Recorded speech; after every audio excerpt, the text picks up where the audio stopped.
নমস্কার বন্ধুরা, রকি কিচেনের তরফ থেকে সকলকে স্বাগত জানাচ্ছি। আবার একটা রেসিপি আপনাদের মাঝখানে শেয়ার করতে চলেছি, সেটা হচ্ছে গুজিয়া। তাহলে চলুন দেখে নেওয়া যাক আজকের রেসিপি। ওভেনে একটা কড়াই বসিয়ে তাতে দিয়ে দিয়েছি কিছুটা লিকুইড দুধ।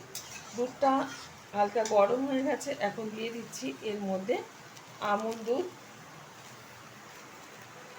আমি এখানে 100 গ্রাম আমুল দুধ ব্যবহার করলাম। আপনারা আপনাদের পরিমাণ বুঝেই কিন্তু ব্যবহার করবেন। এবার ভালোভাবে কিন্তু এই ক্ষীরটা আমি তৈরি করে নেব।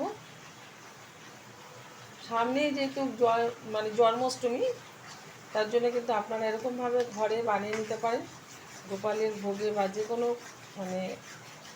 ঠাকুরের জন্য বা নিজেরা খাওয়ার জন্য, যেরকমই হোক আপনারা কিন্তু এই গুজিয়াটা বানিয়ে নিতে পারেন। খুব অল্প সময়ের মধ্যে কিন্তু গুজিয়াটা তৈরি হয়ে যায়, খেতেও কিন্তু ভীষণ ভালো লাগে।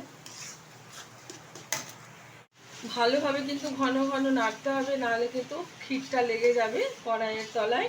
তখন কিন্তু পোড়া গন্ধ বেরোবে, আর ভালো লাগবে না গুজিয়াগুলো খেতে।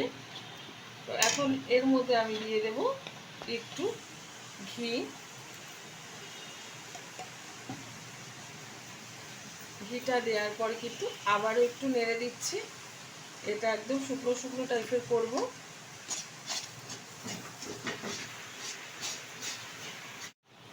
ক্ষীরটা কিন্তু হয়ে গেছে, এই যে এক জায়গায় জড়ো হয়ে গেছে, মানে ক্ষীরটা ঠিকঠাকভাবে গুজিয়ার জন্য হয়ে গেছে। তো এখন আমি এটা প্লেটে ঢেলে ঠান্ডা করে নেব, তারপরে কিন্তু গুজিয়াগুলো শেপ দিয়ে নেব। বন্ধুরা, আমার ছেলে কিন্তু খুব সুন্দরভাবে বুমরার ছবি ড্রয়িং করছে, দেখতেই পাচ্ছেন। এই যে পুরো কিন্তু কমপ্লিট পুরো হয়ে গেছে।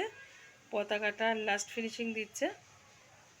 আপনাদের কেমন লাগলো এই বুমরার ছবিটা অবশ্যই জানাবেন কমেন্ট করে। একটু তাকাও আর একটু সুন্দরভাবে দেখিয়ে দাও একটু ছবিটা।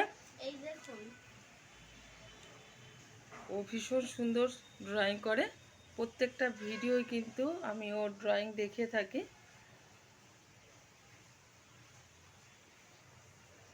ক্ষীরটা কিন্তু একটা থালাতে ঢেলে আমি উষ্ণ উষ্ণ ঠান্ডা করে নিয়েছি। এখন উষ্ণ উষ্ণ গরম আছে। হাতে একটু ঘি মাখিয়ে নিচ্ছি,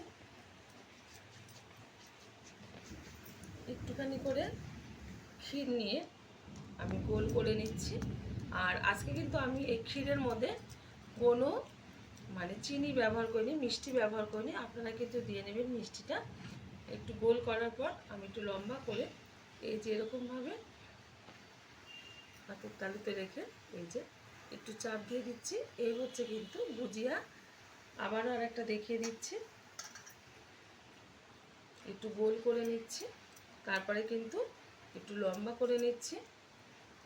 আমি একটু বড় সাইজের বানিয়েছি, আপনারা আপনাদের পছন্দ অনুযায়ী কিন্তু গুজিয়ার শেপটা দিয়ে নেবেন। এই যে প্রত্যেকটা গুজিয়ায় কিন্তু আমি এরকমভাবে তৈরি করে নেব। দেখা হবে পরের ভিডিওতে নতুন কোনো রেসিপি নিয়ে। ধন্যবাদ।